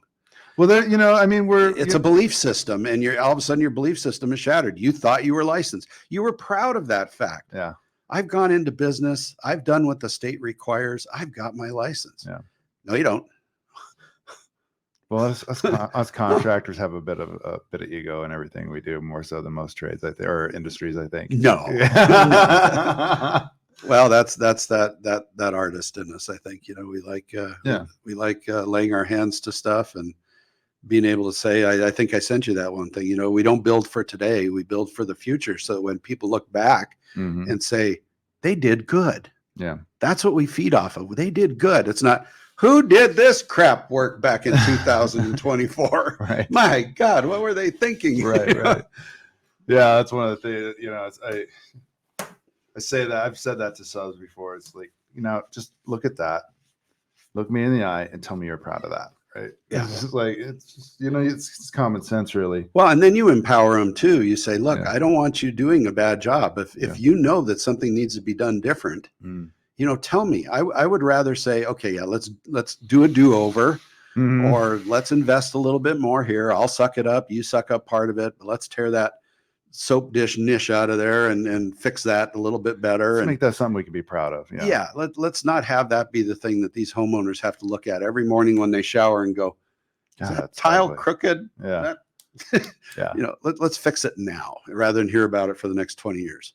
Real quick question, going back to the contractors board, what does that dynamic look like moving forward? Do they actually have lobbying, initiative? Can they, like, if we're taking some of these changes through the contractors board, where does it go from there? Or is it the contractors board puts together a petition for change of law, or how does all that really work? They are pretty much self-governing. I think that if they want to change something like the rates that they charge or any of that stuff, what's outlined in Title 54, Chapter 52, I think they would have to, as a board, prepare and propose that to the legislature to change the law, because the law is the law. Now you can go back there and you can amend and you can change and you can do things to it. Right. That would probably have to come from them. I think the other thing that you could do is, as like people do, you can get in the ear of a legislator and say this needs to change, and then they can introduce that bill, and they would probably ask the board or DOPL for feedback on that. And if it's agreed upon, they'll make that change. Right. Yeah. I think right now, just as consumers, I think if anybody has been defrauded or has had a problem with this or something, and you think, well, it's the Attorney General, they can't do anything about it. Right. This is the board that is the enforcement wing that has to go out and initiate that process. And so it sounds like if you have a problem with a contractor, your first stop is the contractors board through DOPL. And you file a written complaint in detail. You take out, I did a whole show once on how to complain about contractors, and you've got to get the emotion out of it. It's got to be factual. It's got to be documented. It has to be monetized. It has to be time stamped. You have to have photos and all this stuff. It can't be just the Tasmanian. I don't like Jones Contracting because they did me wrong. Yeah, and you can't just be worked up about it. You have to say, here's what's wrong. And then you also have to say what you want. What do you want out of this? Because I've had that conversation with people. They will go on and on and on about what went wrong and all this stuff. And I said, well, what do you want? Well, I don't know. Something. Come back to me when you know what that is. Right. Do you want them to tear it out? Well, no, I don't want those guys coming back here again. Okay, well, do you want to be able to hire another contractor to tear that out? Yeah. Okay, well, you're going to have to just do that and then whatever that cost, go after those guys for that. Mm-hmm. You can't get them to pay to have somebody else do it. Right. So figure out what you want Mm-hmm. and spell it out and do that and keep it short. Keep it short. You don't have to make a notebook out of what your problem is. That's something that, in the group too, that I'm a really big advocate of. It's like, we monitor and approve posts, right? And it's when people come out and they it's like, this person is bad and they did evil this, whatever it is. And it's just like, okay, great. But I can say anything. I can say the same thing about you. Where is the factual data? It's like, and I'm all for like, hey, this contractor is doing this, right? But let's show what happened. Where's the agreement? Interpretation. Right. Interpretation. You say he was messy while he was working in your house. What does that mean? Yeah.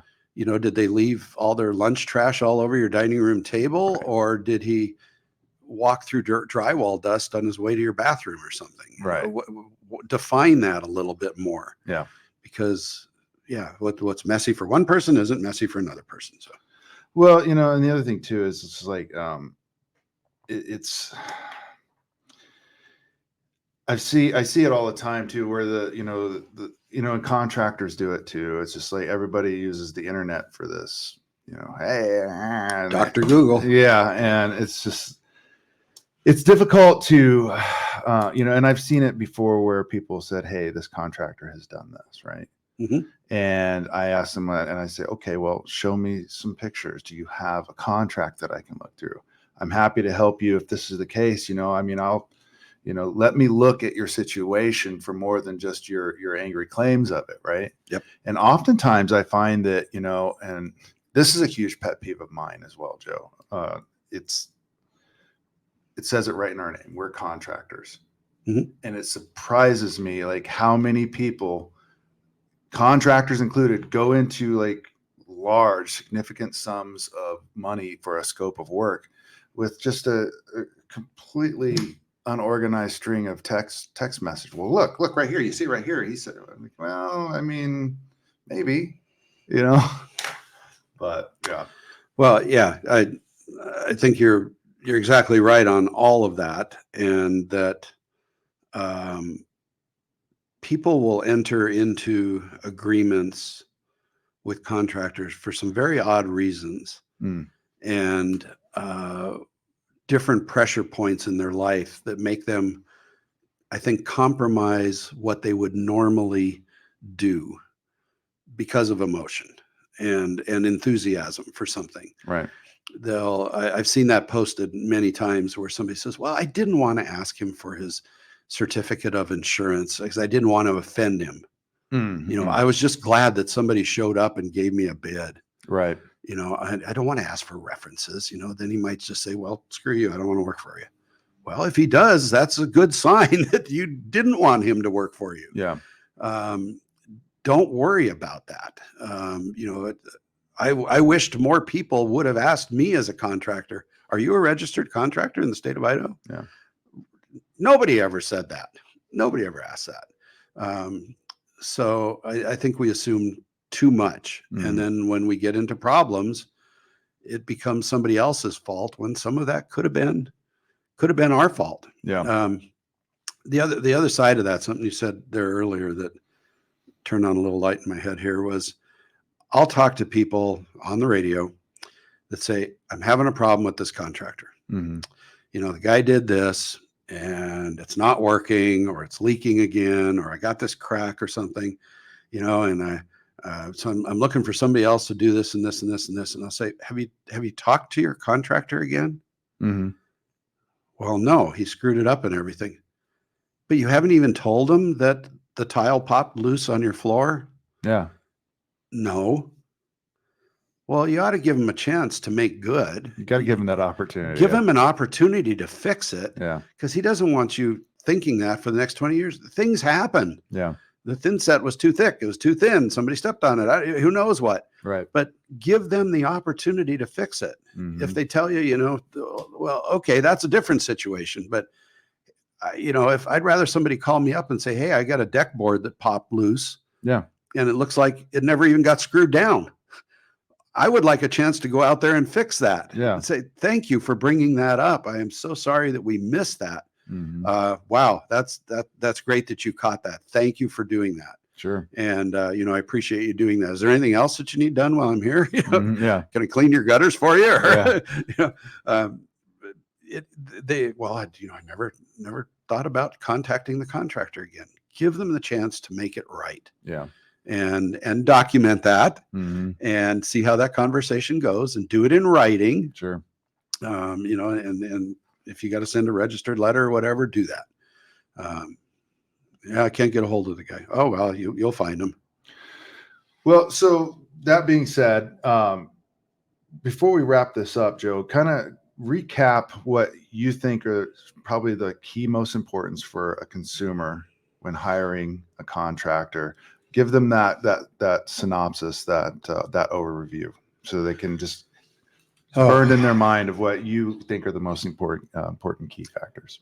Well, one, I would definitely download Tracy's brochure and her booklet Mm-hmm. on selecting a contractor. That will eliminate a lot of what I'm going to talk about. But beyond that, I think we are, as consumers, I think we are too much tied into our social media and our devices for answers. Mm-hmm. I saw a company and I thought this was incredible marketing. It's a new company I saw. It's Gutters Near Me. Yeah. Have you seen that? Yeah. That's perfect. Because Yeah. what do you do when you want a pizza or you want Thai food? You Thai food near me, and Yeah. so they come up first. That's pretty classic. But you don't know anything about them. For a few $100s, I can go out there and build myself the most amazing website. Yeah. With this wonderful shell and interactive videos and pictures. Maybe they're not even pictures of jobs that I did. Right. And you see all this stuff and it's got music playing behind it. And there's these testimonials. I just saw an ad the other day that for $300, I can get 30 positive reviews. Yeah. Posted to my site. Yeah. Okay. Great. So you can't trust that. Whatever happened to talking to your neighbor? Right. Hey, who'd you have re-roof your house? Or you go down the street, you guys just did a remodel in your kitchen. Who did that for you? Mm-hmm. How'd that go? Did you like that? You're sitting there in the pew at church, before the service gets started and everything. You ever had any fencing done at your house? Right. Who's a good fence contractor? You know anybody? Oh yeah, my daughter had somebody do that. I'll get you the name and number. Sure. Personal referrals, I think, go a long way. Mm-hmm. Find out how old they are. Find out if the crew that did that is still there, and that. Right. But I think too often we don't go to the effort. We want to just scroll through. We want to search. We want to look for 5 little yellow stars, and we accept that for what it's worth. We want the contractor to pop off the page and get it done. I think that Yeah. I think a lot of that is go to their job site. Mm. Say, okay, I'm thinking about hiring you to do this. Can I come visit you on a job site? Can I come watch what you do just for a couple hours? And if they say no, now maybe the homeowner doesn't want somebody else in their house looking at something, but maybe the contractor could say, would you mind if I brought over a prospective future client just to see us? And they'd say, oh no, that's great. Because maybe they did that for you or you did that for them too. So I think just get back into the personal touch. Quit trusting what you see online and hearing in podcasts and on the radio show. Don't believe anything you hear on the radio. Yeah, I think that's a good one too. It's like, people always ask like, hey, do you have anything that's done that I can see? I'm like, I've actually had people ask me to walk through my clients' houses as it's done. I'm like, well, why don't we go walk through this one? Because it's being built and you can, sometimes you do want to see the sausage being made. Yeah. Well, I mean, the other thing too, is it's difficult to send somebody over to somebody's house. Like, I finished building this house for a client 2 years ago. Just call them up, don't knock on their door. Say no. And bring them fruitcake and say, and just like for you, when we're done with your project, we're done. And I'm not going to be traipsing people through your house for the next 2 years. But you'll have to handle that on a one-on-one thing. If you're, it depends on what it is. But I think that's very important. And of course, ask if they are a registered contractor in the state of Idaho. Just see what the response is. You now know if they're telling you right. And back to the thing about the insurance certificate of insurance. Don't have them take out of their little sales presentation a copy and just hand it to you. That needs to come from the insurance company. Absolutely. Or the state insurance fund in the case of workers' compensation. That does not cost the contractor anything to do that. Right. It's a simple phone call. They give you the name and the address of where they want it sent, and they send it to you. Don't let them tell you, oh, well, that costs $25 or $50 for me to do that. Don't worry about it. No, it doesn't. It's free. That's a good point that you make there. Because who knows what some whiteout and a photocopier, do people use whiteout anymore? They could change a 2020 certificate to 2024 very easily. That's how I got through biology in high school. That D turned into a B. Well, and on that other side of that too is like whenever we have subcontractors work for us, that's part of, our vetting process. Your insurance company lists us as COI holder on those certificates, and your insurance company sends that to us, not just you going, I got a cert, Last thing I'll say, remember who's in charge. You are the customer. You are the customer. And if that starts getting away from you, like you feel you're literally being taken for a ride through this project, and the contractor is overbearing, making decisions for you, bullying you, doing anything that makes you uncomfortable as a customer, you need to stop the process. Stop. We need to have a conversation. This can't continue. Right. I'm ready to void this agreement if this doesn't get better, stop, improve, whatever it is. Yeah. And be prepared to do that. It may not be convenient. It may not be, but do you want to really go through the rest of that? Right. Yeah. Being able to, I've been fired off the job and I've fired customers. Yeah. And I think it worked out good for both of us. Being able to have just just be able to meet, challenges with respectful conversations and communication is huge. Yeah. And I see that often when I talk to, contractors too. It's just like, you can tell usually like their demeanor by the way they're talking to you on that phone call, like the difference between, the guy answering the phone, hey, this is Joe from Acme Construction. How can I help you today? Versus, what do you want? And that's why, bigger companies actually have salespeople and project managers because those other folks aren't good at those interpersonal skills and talking with people. They shouldn't be doing that. And that's why you got to tell the homeowner, if you're having a problem with any of the guys on the crew or something, don't talk to them. Talk to me about it, and I'll get it resolved. I'm your point of contact on this. That's a huge one. Yep. Well, Joe, I really appreciate you taking the time to come on the OG 208 podcast this morning. Thank you. Is there anything that I didn't give you the chance to iterate on? Oh yeah, this was just part one. Yeah.